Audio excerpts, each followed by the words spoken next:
Bueno, hay o no hay mambises de butacón aquí en Miami y en el resto del mundo, ¿no? O sea, gente que dice que el que empuja no se da golpe, están aquí en Miami Beach tomándose una cervecita fría y diciéndole a los de Cuba que tienen que salir y tirarse en las calles y tirarle piedra a los tanques y entrarle a mordida a los policías, ¿no? Entonces, se forma un conflicto respecto de esto, ¿no? Había una persona en Facebook que estaba diciendo que no había mucha diferencia entre los que en Miramar o Siboney le decían a los cubanos que tenían que resistir, o sea, aguantar la miseria que están aguantando, y la gente que desde Miami le está diciendo a los cubanos que lo que tienen es que tirarse a la calle a entrarse a mordida con un ejército profesional, con todas las limitaciones que hay.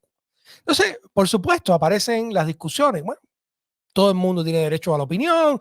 La gente, hoy estaba viendo el post de Siley, ella decía que era justo inspirar a la gente a salir, etcétera. Bueno, Siley en Cuba salió y fue reprimida. Yo creo que ella tiene sin ninguna duda moral para hablar al respecto de estar en las calles en Cuba y expresarse pacíficamente. Ahora, yo sí quiero, porque yo he sido bastante crítico de esa posición.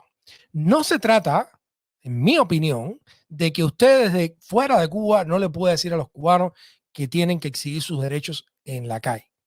No se trata de eso. Todo el mundo tiene derecho a opinar, todo el mundo tiene derecho a tener un criterio. Yo creo que cada cual es importante que se involucre desde donde sienta, desde donde está. Ahora, donde se complica un poco la cosa es cuando usted le está diciendo a la gente que se tire, ejerza en muchos casos acciones de violencia, y se ha dicho, no estoy inventando yo, se ha dicho, contra, por supuesto, una fuerza represiva más organizada, tecnificada, que controla la comunicación, la internet, y usted no está corriendo esos mismos riesgos. Es éticamente complicado. ¿Lo puede decir? Claro que lo puede decir. Pero al menos esté consciente de que hay ahí una pequeña contradicción ética. Y voy a hablar del más grande de los cubanos, ¿no? Martí.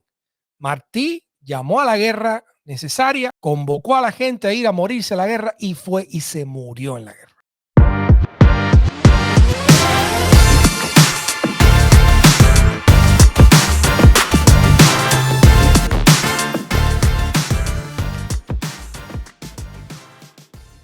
Yo estoy seguro que la idea de Martí no era morirse, aunque hay quienes creen que fue un suicidio, pero asumió los riesgos que él le estaba diciendo a los demás cubanos que asumieran. Y no solo asumió los riesgos, pagó con su vida, pagó el costo que otros cubanos que se involucraran en su misma idea iban a estar pagando. Qué diferente hubiera sido Martí si entonces él se quedara en Nueva York o se quedara donde fuera y le estuviera mandando telegrama a la gente que está en Cuba muriéndose. Hay una razón por la que generales en la historia, y pienso en los terribles y sanguinarios, ¿no? Pero pienso en Gengis Khan, quien estuvo prácticamente, creo que más cerca de conquistar el mundo conocido. Pienso en Napoleón, probablemente el genio militar más grande de la historia. Y eran gente que se metían ahí en la pelea con sus soldados y eran respetados como tal. Pienso en Julio César, pienso en Alexandro Magno. Eran gente que cumplían, tomaban y asumían los mismos riesgos de las personas a las que ellos estaban motivando. Y eso tenía un efecto electrizante, motivador y moralizador dentro de las tropas y de la gente a la que ellos se movían. Pero si usted está lejos, si usted está dando las órdenes sin pagar el mismo precio, si usted no está corriendo los mismos riesgos de la gente a la que usted le está diciendo que haga algo, pues ya no, vamos, ya hay ciertos conflictos ahí, ya hay ciertas cuestiones, ¿no? Yo personalmente creo que no lo haría. A ver, y quiero llamar la atención y voy a resaltar esto. Es importante que todos los cubanos se involucren. No descalifica a nadie que un día tome una posición o otra. Yo creo que lo importante es entender los límites de las cosas que podemos hacer y del efecto que podemos tener. Porque además, si yo estuviera en Cuba y yo tengo que arriesgar mi familia, mi libertad, muchas cosas para reclamar algo colectivo, pues lógicamente eso es un problema. Yo les recomiendo a todos que vean la primera parte de una serie de videos, creo que voy a sacar 3, he estado bastante ocupado, no he podido sacar la segunda, pero la primera parte donde Regis Iglesias, quien fue miembro del Movimiento Cristiano Liberación, que fue de Osvaldo Paya, cuenta esa primera etapa de su activismo. Se llama así, Regi, historia de rockero a activista, ¿no? Y él decía que lo más importante para él fue darse cuenta de que lo que él estaba haciendo ya no era para sí mismo, era en solidaridad a los otros. Era para en su propio cuerpo, en su propia libertad, en su propia persona, asumir, apoyar y ayudar a aquellos que no eran él mismo. La solidaridad tiene una fuerza increíble.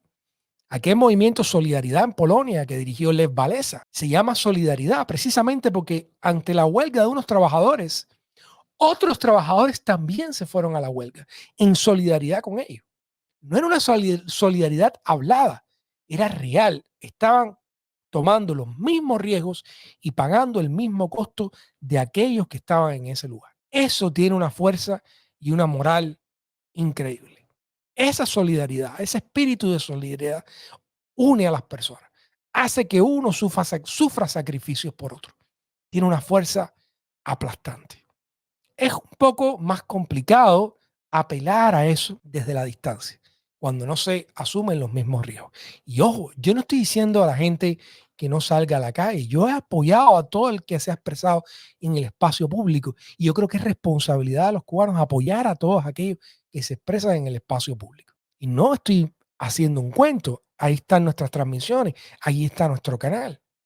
Todo aquel cubano que decide ejercer su derecho humano y universal a la protesta y a la expresión va a tener mi apoyo, tiene mi apoyo, lo tendrá siempre. Porque es lo que nos hace humanos, es lo que nos hace dignos, es lo que nos hace distintos, es lo que nos hace luchar por la dignidad de las personas y no por otras cosas. Ahora, desde la distancia, a mí me genera un conflicto interno pedirle a otro que sí se está jugando su familia, su libertad, su vida, que asuma determinado riesgo. Y no se trata de no llamarle a la conciencia y decir, oye, es importante el espacio público. No, yo creo que incluso eso se puede hacer. Yo no llegaría ahí porque me siento que debo ser más conservador. Pero eso no veo ningún particular problema. Donde a veces veo el problema y están estos mambises de butacón, es donde entonces los quieren presionar y los quieren obligar y quieren descalificar a todo aquel que no asuma esa posición. Y quieren decirle blandito, y quieren decirle cobarde, y quieren decirle no sé cuántas cosas cuando ellos están afuera con su familia, su libertad y su vida garantizada. Ahí es donde yo veo realmente un conflicto y un problema bastante jodido y que a veces la gente no lo ve y ni siquiera se dan cuenta de esa contradicción. A veces pienso que son gente mandada para confundirnos, que son gente mandada para complicarnos las cosas, que son troles, que son gente hecha en la UCI. Sí, como vemos, dice Seba, una cosa es exigir y otra es apoyar. Exacto. Yo creo que en el apoyo no hay ninguna dificultad, pero a veces hay gente exigiendo y estigmatizando al que no ve el cambio en Cuba de esa manera. Estigmatizan, atacan, descalifican cuando ellos no están cubriendo o tomando o asumiendo ningún riesgo. Yo creo que ahí es donde está realmente la contradicción. Y no solo eso, creo que más que apoyar a la gente que está en Cuba, desmoraliza en general a las personas. Y por eso es que yo le llamo los mambises de butacón, ¿no? Son gente que no están dispuestas a aceptar más nada, pero a la misma vez, esas personas que no están dispuestas a aceptar más nada, tampoco están dispuestos a coherentemente o consecuentemente ellos ir y asumir los costos y los riesgos que están exigiendo que otros tomen. Ahí es donde yo veo la hipocresía. No en apoyar, no en inspirar, no en educar, no en comentar, no en expresar, sino duramente a veces exigir, estigmatizar y presionar a que otros sean quien pongan el sufrimiento en lugar de ellos. Y para mí, a mí esa gente realmente no me despierta prácticamente ninguna admiración, no voy a decir ningún respeto. Ahora, dicho esto, en un momento como estamos ahora los cubanos, es importante que la gente se entienda. Es importante que muchas de las divisiones o de los puntos más, pues, calientes, ¿no? Dentro de la comunidad cubana que busca la democracia, un poco se bajen de volumen. Yo creo que es importante tener la prioridad de lo que está pasando en Cuba, apoyar, vigilar y ayudar a las personas que más vulnerables están, que son los que están en la isla. Yo creo que eso es importante.